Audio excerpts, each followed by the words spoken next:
بسم اللہ الرحمن الرحیم۔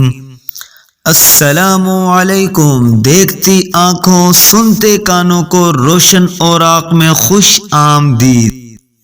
جیسا کہ آپ لوگ جانتے ہیں کہ اللہ تبارک و تعالی نے اپنے نیک بندوں پر ایک خاص کرم اور مہربانی والا معاملہ کر رکھا ہوتا ہے، جس کی بدولت وہ اپنے نیک بندوں کو کبھی رسوا اور کبھی ان کہی ہوئی بات کو نہیں ٹالتا۔ ایک مرتبہ حضرت جعفر بن سلیمان فرماتے ہیں کہ میں اور مالک بن دینار کا بصرہ میں گزر ہوا۔ ہم ایک جگہ سے گزر رہے تھے کہ ایک عالیشان محل پر پہنچے۔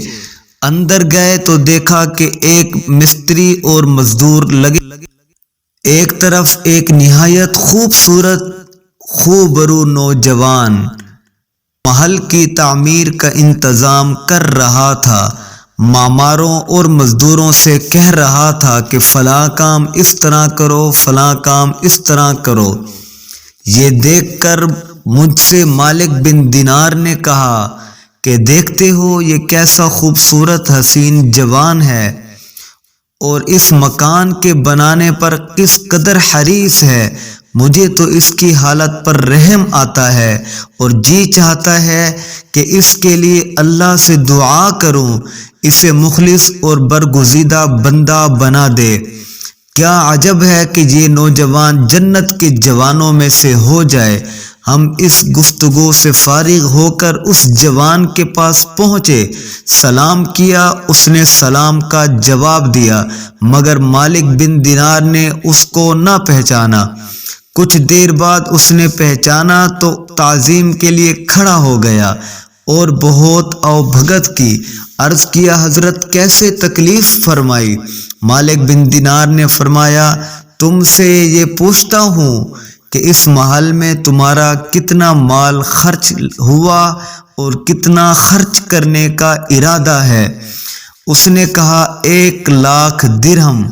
مالک بن دینار نے کہا یہ سب مال تم مجھے دے سکتے ہو؟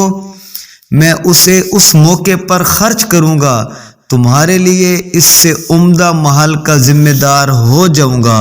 صرف محل ہی نہیں بلکہ اس کے ساتھ سامان، لونڈی، غلام، سرخ یاقوت کے قبے، خیمے سب ہوں گے۔ محل کی مٹی زعفران اور مشک کی ہوگی۔ تیرے اس محل سے زیادہ وہ پائیدار اور وسیع ہوگا اور تا ابد الآباد تک رہے گا۔ اس کو کسی معمار نے ہاتھ نہ لگایا ہوگا، نہ کسی انسان نے اس کو دیکھا ہوگا۔ اس نوجوان نے کہا آپ مجھے آج رات کی مہلت دیجیے، میں کل صبح آپ کو بتاؤں گا۔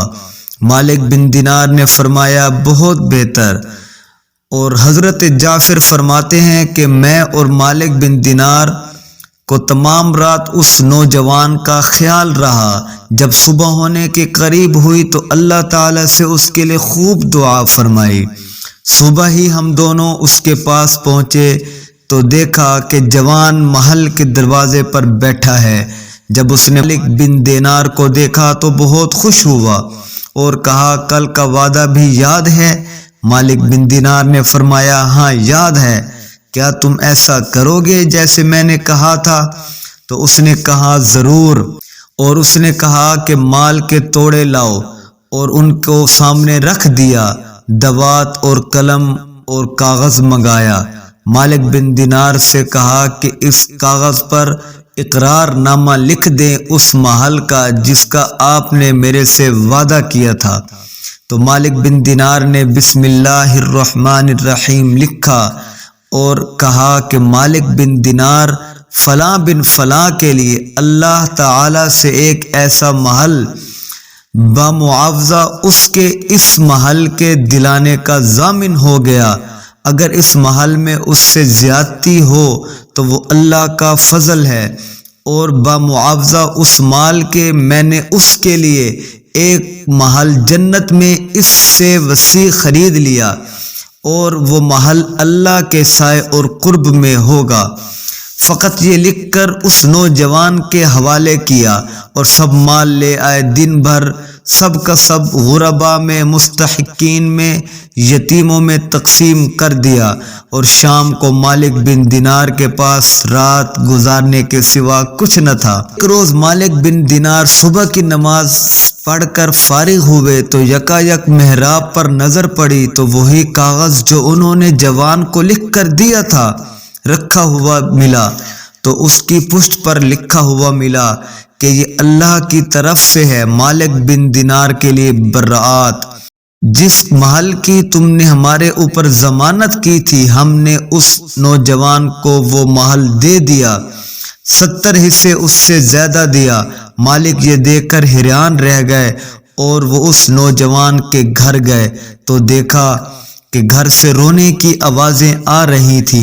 ہم نے جوان کا حال پوچھا تو معلوم ہوا کہ وہ نوجوان کل مر گیا۔ پھر ہم نے غسل دینے والے کو بلا کر پوچھا، کیا تم اس جوان کو غسل دیا؟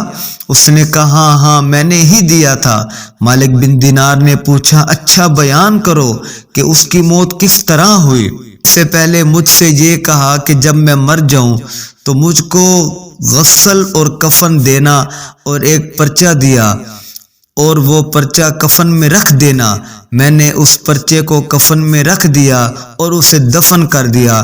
مالک بن دینار نے وہ پرچہ جو محراب سے ملا تھا نکال کر دکھایا تو وہ غسل دینے والا دیکھ کر فوراً بول اٹھا اور کہا، خدا کی قسم یہ وہی پرچہ تھا جو اس نے کفن کے اندر رکھا تھا۔ مالک بن دینار جب بھی اس نوجوان کو یاد کرتے، روتے اور اس کے لیے دعا فرماتے۔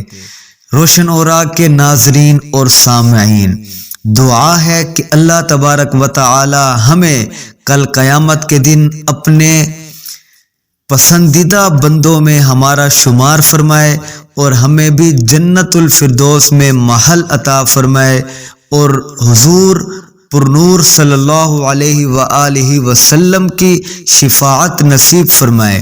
روشن اوراق کے سامعین اور ناظرین، اس طرح کی مستند اور اسلامک ویڈیوز دیکھنے اور سننے کے لیے چینل کو لائک کریں، شیئر کریں اور سبسکرائب کیجیے۔